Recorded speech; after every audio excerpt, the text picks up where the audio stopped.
ದೇವರಿಗೆ ಸ್ತೋತ್ರ. ಇಷ್ಟವರೆಗೆ ನಾವು ಯೇಸು ಸ್ವಾಮಿ ಶಿಲುಬೆಯಲ್ಲಿ ನೋಡಿದಂಥ ಎಷ್ಟು ಮಾತು ಕೇಳಿದ್ವಿ? 5 ಮಾತುಗಳನ್ನು ಕೇಳಿದ್ವಿ. ಸೊ 5 ಮಾತುಗಳು ಏನಂತ ಒಂದ್ಸಾರಿ ಅವಲೋಕನ ಮಾಡೋಣ. ಸ್ಕ್ರೀನ್ ಆಫ್ ಆಗಿದೆ, ಯಾಕಂದರೆ ಎಷ್ಟು ಮಟ್ಟಿಗೆ ಗಮನ ಇದೆ. 1ನೇ ಮಾತು, 2ನೇ ಮಾತು, 3ನೇ ಮಾತು, 4ನೇ ಮಾತು, 5ನೇ ಮಾತು ಏನಾಗಿದೆ? ಸೊ ಒಂದ್ಸಲ ಅವಲೋಕನ ಮಾಡಿ ಹೇಳಿ. ಸೊ ಮೊದಲನೇ ಮಾತು, ತಂದೆಯೇ ನೀವೇನು ಮಾಡ್ತಾರೆ ಇವರು ಅರೆ ಇವ್ರನ್ನ ಕ್ಷಮಿಸೋದು. 2ನೇ ಮಾತು, ಇವತ್ತೇ ನೀವು ನನ್ನ ಸಂಗಡ ಪರದೇಶದಲ್ಲಿರಿ. 3ನೇ ಮಾತು, ಅಮ್ಮ ಈಗೊಂದಿನ ಮಗನ ಶಿಕ್ಷಣ ನೋಡಿ ಈಗೊಂದಿನ ತಾಯಿ. 4ನೇ ಮಾತು, ಏಲಿ ಏಲಿ ನಾಮ ಸಭಾಕ್ಯ, ನನ್ನ ದೇವರೇ ಯಾಕೆ ನನ್ನ ಕೈ ಬಿಟ್ಟಿದ್ದಿ. ಮತ್ತೆ 5ನೇ ಮಾತು, ಶಾಸ್ತ್ರದ ಮಾತು ನೆರವೇರುವಂತೆ ನನಗೆ ಮೀರಡಿಕೆಯಾಗಿದೆ. 6ನೇ ಮಾತು,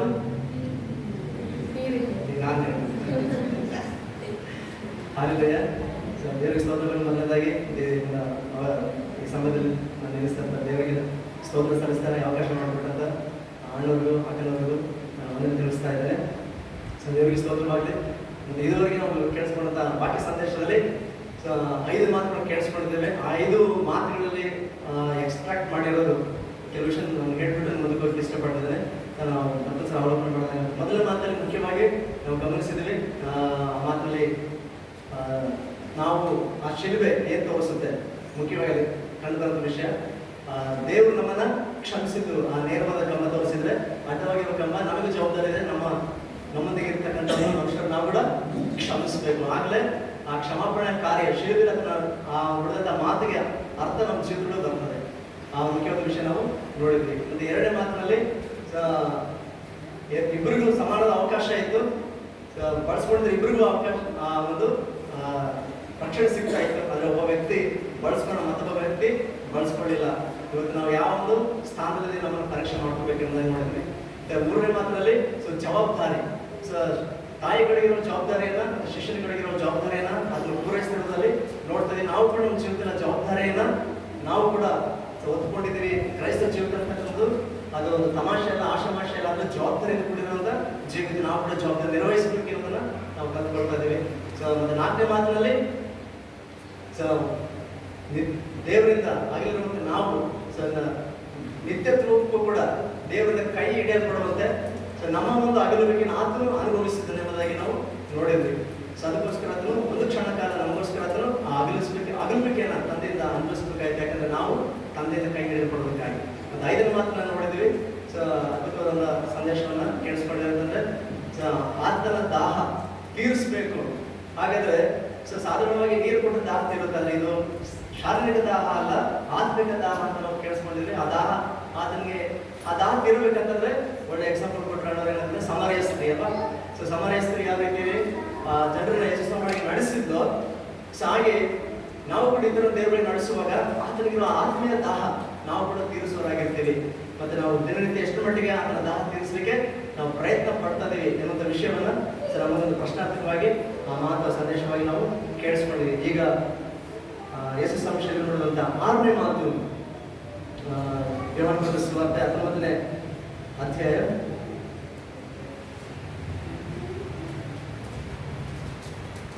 30ನೇ ವಚನ.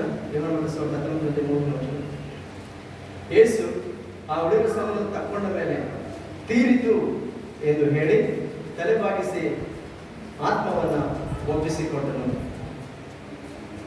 ಸೊ ದೇವರ ಸ್ತೋತ್ರವಾಗಲಿ. ಈ 6ನೇ ಮಾತಿನಲ್ಲಿ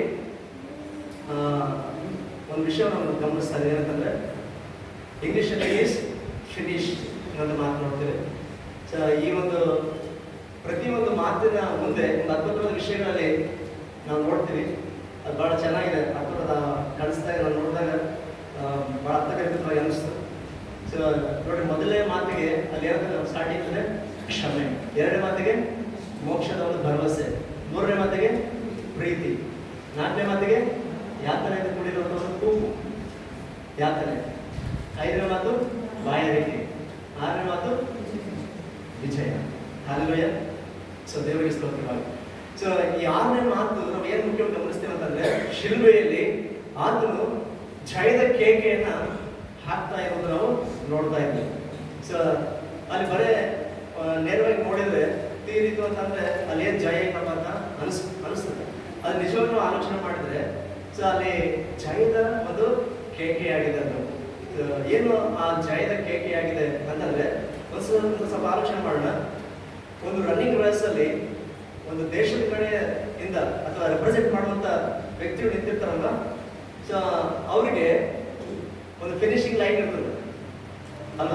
ಸೊ ಅಷ್ಟರವರೆಗೆ ಅವ್ರ ಮನಸ್ಸು, ಅವ್ರ ಧ್ಯಾಸ ಎಲ್ಲ ಕೂಡ ಆ ಒಂದು ಕಡೆಗೆ ಇರ್ತದೆ. ಏನಂತಂದ್ರೆ ಆ ಓಟವನ್ನ ಫಿನಿಶ್ ಮಾಡಬೇಕು, ಕಡೆಗಣಿಸ್ಬೇಕಂದ್ರೆ. ಸೊ ಅವರು ಯಾವಾಗಾದ್ರೆ ಅಷ್ಟು ಲೈನಲ್ಲಿ ನಿಂತ್ಕೊಂಡಿರ್ತಕ್ಕಂಥ ಅವರಲ್ಲಿ ಯಾರಾದ್ರೂ ಮೊದಲು ಹೋಗಿ ಆ ಒಂದು ರೇಸಲ್ಲಿ ಆ ಒಂದು ಇರ್ತಕ್ಕಂಥ ಫಿನಿಶಿಂಗ್ ಲೈನ್ ಅಂತ ಥ್ರೆಡ್ ಅದು ಮುಡ್ತಾರೋ ಅವಾಗ ಏನಾಗ್ತದೆ ಹೇಳಿದ್ರೆ ಜಯದ ಕೇಕೆ ಹೊರಟು ಬರುತ್ತಲ್ಲ, ಸೊ ಫಿನಿಶ್ ಮಾಡ್ತೀವಿ, ಇಟ್ ಇಸ್ ಫಿನಿಶ್.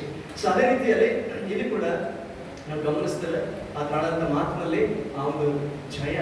ಸೊ ಏನಂತಂದ್ರೆ ತಂದೆ ಅದನ್ನು ಒಪ್ಪಿಸಿದಂತಹ ಕಾರ್ಯ ಏನಿತ್ತು, ಸೊ ಆ ಕಾರ್ಯ ಸಂಪೂರ್ಣವಾಗಿ ಒಂದು ತಪ್ಪದೆ ಎಲ್ಲವನ್ನ ನೆರವೇರಿಸಿದ್ದಾಗಿ ಅದನ್ನು ಕಂಡೆ ಆ ಮಾತಿನಲ್ಲಿ ಹೇಳ್ತಾ ಇದ್ದೇನೆ, ತೀರಿತು, ಇಟ್ ಈಸ್ ಫಿನಿಶ್. ಸೊ ನಾವು ಈ ಒಂದು ಭಾಗದಲ್ಲಿ ಸ್ವಲ್ಪ ಮೇಲೆ ನಾವು ಆಲೋಚನೆ ಮಾಡಿದ್ರೆ ಅಲ್ಲಿ ಕೂಡ ನಾವು ನೋಡ್ತೇವೆ, ಅದ್ರ ಮೂಲಕ ನಮ್ಗೆ ಅರ್ಥ ಆಗುತ್ತೆ ಅಸಲು ಏನು ತೀರಿತು ಅಂತ ನಮಗೆ ಅಲ್ಲಿ ವಿಷಯ ಅರ್ಥ ಆಗುತ್ತೆ. ನೋಡೋಣ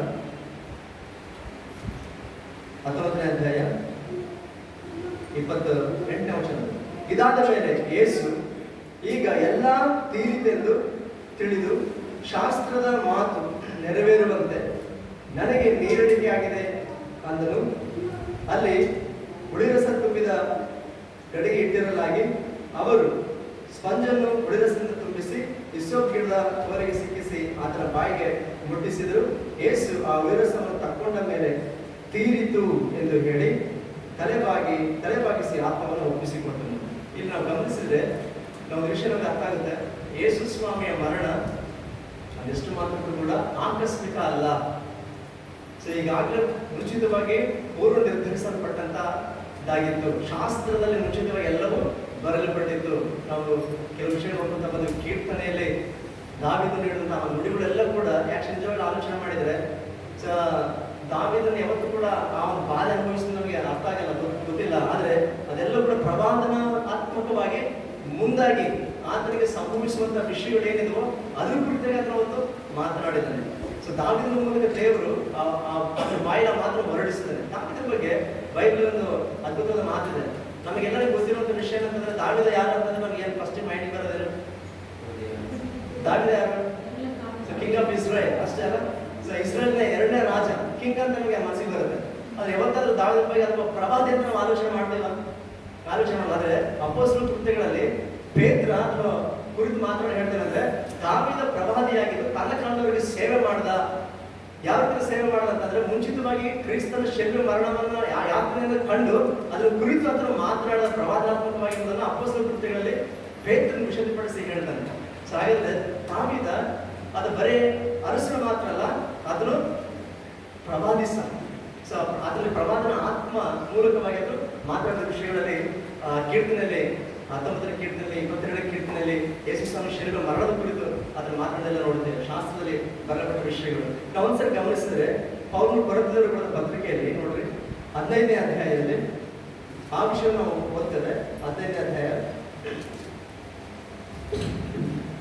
3ನೇ ವಚನದ 2ನೇ ಭಾಗ. 15ನೇ ಅಧ್ಯಾಯ 3ನೇ ವಚನದ 2ನೇ ಭಾಗ.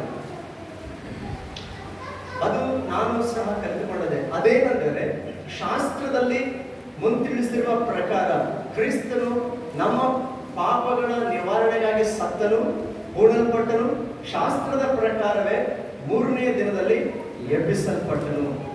ಸೊ ಎಲ್ಲವೂ ಕೂಡ ಅದರ ಕುರಿತು ಈಗಾಗಲೇ ಮುಂಚಿತವಾಗಿ ಶಾಸ್ತ್ರದಲ್ಲಿ ಹೇಳಲ್ಪಟ್ಟಿತ್ತು, ಬರೆಯಲ್ಪಟ್ಟಿತ್ತು. ಹಾಗಾದ್ರೆ ಶಾಸ್ತ್ರದಲ್ಲಿ ಅದರ ಬಗ್ಗೆ ಏನೆಲ್ಲ ಹೇಳಲ್ಪಟ್ಟಿತ್ತು ನನಗೆ ಅಲ್ಲಿ ದಾವೀದ ಅದನ್ನು ಕೂಡ ಬರೀತಾನೆ ಆ ಕೀರ್ತನೆಯಲ್ಲಿ. ನನಗೆ ದಾಹವಾದಾಗ ಕುಡಿಲಿಕ್ಕೆ ಉಳಿದ ದ್ರಾಕ್ಷರಸವನ್ನು ಕೊಟ್ಟರು ಅಂತ ಅಲ್ಲಿ ಬರೀತಾನೆ. ಸೊ ಇವಾಗ ಇಲ್ಲಿ ನಾವು ನೋಡ್ತಾ ಇದ್ದೀವಿ. ಮತ್ತೆ ಅದೇ ರೀತಿಯಲ್ಲಿ ಅದರ ಬಟ್ಟೆಗಳನ್ನ ಕೂಡ ಚೀಟ್ ಹಾಕಿದ್ರಂತೂ ದಾವೀದ ಬರೀತಾನೆ. ಮತ್ತೆ ಅದು ಸಹ ಯಾರ ವಿಷಯ ನೆರವೇರುತ್ತವೆಲ್ಲ ವಿಷಯಗಳು ಯೇಸು ಸ್ವಾಮಿ ವಿಷಯದಲ್ಲ.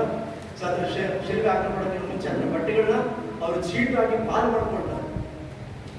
ಒಂದೊಂದಾಗಿ ಏನೆಲ್ಲ ಅದ್ರ ಕುರಿತು ಬರಲ್ಪಟ್ಟಿತ್ತೋ ಅದೆಲ್ಲ ಕೂಡ ನೆರವೇರಿದ್ದಾಗಿ ಅದ್ರ ಕಂಡು ಸೊ ಇನ್ನು ಲಾಸ್ಟ್ಗೆ ಅದ್ರ ಕುರಿತು ಏನು ತೀರ್ಬೇಕಾಗಿತ್ತು ಸೊ ಆ ಮಾತನ್ನ ಅಲ್ಲಿ ಅದನ್ನು ನುಡಿತಾ ಇದ್ದಾನೆ. ತೀರಿತು ಅದರ ಕುರಿತಾಗಿ ಏನೆಲ್ಲ ಬರಲ್ಪಟ್ಟಿತ್ತು ಅದೆಲ್ಲ ಕೂಡ ಪೂರ್ತಿಯಾಗಿ ಕಂಪ್ಲೀಟ್ ಆಗಿ ಅದನ್ನು ನೆರವೇರಿಸಿದ್ದಾನೆ ಅನ್ನೋದಕ್ಕೆ ಗುರುತಾಗಿ ಒಂದು ಜಾಯಿಂಟ್ ಕೇಟಿಯಾಗಿ ಅದನ್ನು ಆ ಒಂದು ಮಾತನ್ನ ಹೇಳ್ತಾ ಇದ್ದಾನೆ. ಸೊ ಇನ್ನ ತೀರಿತು, ಇಟ್ ಈಸ್ ಫಿನಿಶ್ಡ್.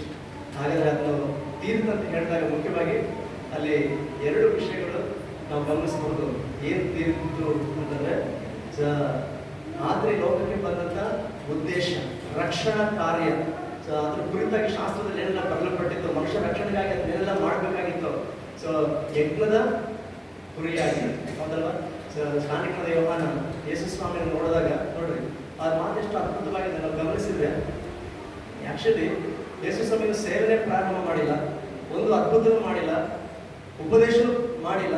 ಜನರಿಗೆ ನಿಜ ಕೇಳಬೇಕಂದ್ರೆ ಯೇಸು ಯಾರು ಕೂಡ ಏನೂ ಗೊತ್ತೇ ಇಲ್ಲ. ಆ ಟೈಮ್ನಲ್ಲಿ ಫಸ್ಟ್ ಟೈಮ್ ಆತ ದೀಕ್ಷೆ ತೆಗೆದುಕೊಳ್ಳೋದಕ್ಕೋಸ್ಕರ ಸ್ನಾನ ಯೋಹಾನ ಮಾಡಿ ಬರ್ತಿರ್ಬೇಕಾದ್ರೆ ಆ ಯೋಹಾನ ಯೇಸುವನ್ನು ನೋಡಿದ ತಕ್ಷಣ ಅದ್ರ ಬಾಯಿಗೆ ಬಂದಂತ ಒಂದು ಮಾತು ಅದು ಪ್ರವಾದನಾತ್ಮಕ ಹೊರಟು ಬಂತು. ಏನಂತ ಹೇಳ್ತಾರೆ, ಈಗೋ ದೇವರು ಯಜ್ಞಕ್ಕೆ ನೇಮಿಸಿದ ಕುರಿ, ಲೋಕದ ಸಮಸ್ತ ಪಾಪವನ್ನ ನಿವಾರಣೆ ಮಾಡೋದು, ಹೊತ್ತುಕೊಂಡು ಹೋಗೋದು, ನಿವಾರಣೆ ಮಾಡೋದು. ಯೋಹಾನ ಸುವಾರ್ತೆ 1ನೇ ಅಧ್ಯಾಯ 29 ವರ್ಷ ನೋಡ್ತೇವೆ. ಹಾಗೆ ಮತ್ತೆ ಮುಂದಕ್ಕೆ ಹೋದ್ರೆ 2 ಬಾರಿ ಮರುದಿನ ಕೂಡ ಅಲ್ಲಿ ತಿರುಗಾಡ್ತಾರೆ ಯೇಸುವನ್ನು ನೋಡಿ ತನ್ನ ಶಿಷ್ಯರೊಂದಿಗಿದ್ದ ಶಿಷ್ಯರಿಗೆ ಯೋಹಾನ ಹೇಳ್ತಾನೆ, ಆಗೋ ದೇವರ ಯಜ್ಞಕ್ಕೆ ನೇಮಿಸಿದ ಕುರಿ. ಅಂತಂದ್ರೆ ಯೇಸು ಕ್ರಿಸ್ತನು ಈ ಲೋಕಕ್ಕೆ ಮೊಟ್ಟಮೊದಲಾಗಿ ಪರಿಚಯ ಮಾಡಲ್ಪಟ್ಟಿದ್ದೆ ಯಜ್ಞದ ಕುರಿಯಾಗಿ ಪರಿಚಯ ಮಾಡಲ್ಪಟ್ಟ. ಹಾಗಾಗಿ ಅದನ್ನ ಅಲ್ಲಿ ಗಮನಿಸ್ತಾರೆ. ಸೊ ಯಜ್ಞದ ಕುರಿಯಾಗಿ ಅದನ್ನು ಪರಿಚಯ ಮಾಡಲ್ಪಟ್ಟು ನಿಜಕ್ಕೂ ಕೂಡ ಅದನ್ನು ಬಂದಂತ ಉದ್ದೇಶ ಆ ಮಾತಲ್ಲಿ ನಾವು ನೋಡ್ತಾ ಇದ್ದೀವಿ. ಆ ಯಜ್ಞದ ಕಾರ್ಯವನ್ನು ಅದನ್ನು ತೀರಿಸ್ತಾ ಇದ್ದಾನೆ. ಸೊ ಕಂಪ್ಲೀಟ್ ಮಾಡಿದ್ದಾನೆ, ಸೊ ಫಿನಿಶ್ ಮಾಡಿದ್ದಾನೆ ಯಜ್ಞದ ಕಾರ್ಯವನ್ನು. ಸೊ ಆ ಮೂಲಕ ನಮಗೆ ಅರ್ಥ ಆಗುತ್ತೆ ಏನಂತಂದ್ರೆ, ಸೊ ತಂದೆ ಆತನಿಗೆ ಕಳಿಸಿಕೊಟ್ಟಂತ ಆ ಒಂದು ಉದ್ದೇಶ ಮತ್ತು ರಕ್ಷಣಾ ಕಾರ್ಯ ಅದು ಕಂಪ್ಲೀಟ್ ಆಯಿತು, ತೀರಿತು. ಮತ್ತು ನಾವು ಎರಡನೇದಾಗಿ ಆಲೋಚನೆ ಮಾಡಿದ್ರೆ ಅದುವರೆಗೆ ದೇವರಿಗೆ ಮತ್ತು ಮನುಷ್ಯರಿಗೆ ಮಧ್ಯೆ ಇರ್ತಕ್ಕಂಥ ಆ ಅಗಲುವಿಕೆ ಏನಿತ್ತು, ಆ ಪಾಪದಿಂದ ಉಂಟಾಗಿರ್ತಕ್ಕಂಥ ದ್ವೇಷ ಏನಿತ್ತು, ಆ ದ್ವೇಷ ಕೂಡ ಇನ್ನ ಇಲ್ಲ, ಅದು ಕೂಡ ತೀರಿತು. ಸೊ ಈಗ ದೇವರು ಮತ್ತು ಮನುಷ್ಯ ಒಂದಾಗ್ತದೆ, ಸಮಾಧಾನವಾಗ್ತದೆ. ಅದಕ್ಕೆ ಗುರುತಾಗಿ ಅಲ್ಲಿ ನೋಡ್ತೀವಿ ದೇವಾಲಯದಲ್ಲಿ ಏನಾಯ್ತು, ಆ ತೆರೆ ಮೇಲಿಂದ ಕೆಳಗಿನವರೆಗೆ ಹರಿದೋಯ್ತು. ಅದುವರೆಗೆ ಯಾರು ಕೂಡ ಒಳಗಡೆ ಪ್ರವೇಶ ಮಾಡುತ್ತಿರಲಿಲ್ಲ. ಕೇವಲ ಮಹಾಯಾಜಕರು ವರ್ಷಕ್ಕೆ ಒಂದಾವರ್ತಿ ಮಾತ್ರ ಅದು ಕೂಡ ರಕ್ತವನ್ನು ತೆಗೆದುಕೊಂಡು ಪ್ರವೇಶಿಸ್ತಾರೆ. ಆದರೆ ಇವತ್ತು ಅದನ್ನು ಯಜ್ಞದ ಕುರಿಯಾಗಿ ರಕ್ತವನ್ನು ಸುರಿಸಿದ ಮೇಲೆ ದೇವರಿಗೆ ಮನುಷ್ಯ ಮಧ್ಯಂತ ಅಗಲುವಿಕೆ ಸೂಚಿಸುವಂತ ಹೃದಯನ ಆತನೇ ಹರಿದಾಕಿ ತೀರ್ಥ ಅಂತ ಹೇಳಿದ್ರು ಪ್ರಕಟಪಡಿಸ್ತಾ ಇದ್ದಾರೆ. ಅದು ಹೇಳಿದ ಮಾತು ಅದು ಡೆಮಾನ್ಸ್ಟ್ರೇಷನ್ ಅಂತ ಹೇಳ್ತೀವಲ್ಲ, ಅದನ್ನು ದೇವರೇ ಮಾಡಿ ತೋರಿಸಿದ್ದಾರೆ. ಅದಕ್ಕೆ ಆ ತೆರೆಯನ್ನು ಆತನೇ ಹರಿದಾಕಿದ್ದಾರೆ. ಅದಕ್ಕೆ ವಾಕ್ಯದಲ್ಲಿ ಸ್ಪಷ್ಟವಾಗಿ ಅಂತಂದ್ರೆ ಮೇಲಿಂದ ಕೆಳಗಿವರೆಗೆ ಹರಿದೋಯ್ತು ಅಂತ ಹೇಳಿ. ಸೊ ಕೆಳಗಿನ ಮೇಲೆ ಮನುಷ್ಯರು ಹರಿತಾರಲ್ಲ, ತೆರೆ ಹರಿಬೇಕಂತ ಯಾರ ಮೇಲೆ ಹರಕಾಗಿಲ್ಲ ಹೇಳಿದ್ದಾರೆ. ಆದ್ರೆ ಅಲ್ಲಿ ನೋಡಿ ಪರಿಶುದ್ಧಾತ್ಮದಲ್ಲಿ ಎಲ್ಲ ಬೆಸ್ಟ್ ಅಚ್ಚುಕಟ್ಟ ಕರೆಕ್ಟಾಗಿ ಕಲಿಸಿದ್ದಾರೆ. ಮೇಲಿಂದ ಕೆಳಗಿವರೆಗೆ ಹರಿತಂದ ಯಾರು ಹರಿಬೇಕಾಗಿಲ್ಲ, ಮೇಲಿಂದ ಕೆಳಗೆ ಆತನೇ ಹರಿದಾಗಿ ಅಲ್ಲೋಯ ತೀರಿತು. ಸೊ ಈಗ ದ್ವೇಷ ತೀರಿತು. ಸೊ ರಕ್ಷಣಾ ಕಾರ್ಯ ಸೊ ಮುಗಿತು, ತೀರಿತು. ಇವಾಗ ಎಲ್ಲರೂ ಕೂಡ ಅದ್ರ ಬಳಿಗೆ ಬರಬೇಕಾದ ಮಾರ್ಗವನ್ನ ಸಿದ್ಧ ಮಾಡಿದ್ದಾನೆ. ಸೊ ದೇವರಿಗೆ ಸ್ತೋತ್ರವಾಗಿ ಯೇಸು ಸಂಶಯದಲ್ಲಿ ಆಡಿದ ಯಾರೇ ಮಾತನ್ನ ನಾವೆಲ್ಲ ಕೇಳಿಸ್ಕೊಂಡಿದ್ದೇವೆ.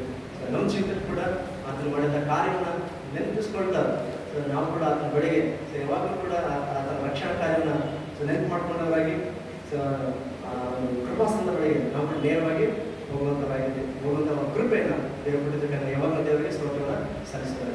ಹಾಲೆಲೂಯಾ. ಸೊ ದೇವರಿಗೆ ಸ್ತೋತ್ರವಾಗಿ ಸಮಯದಲ್ಲಿ 7ನೇ ಮಾತು ನಾವು ಕೇಳಿದ್ದೇವೆ. 7ನೇ ಮಾತು ಏನಾಗಿದೆ,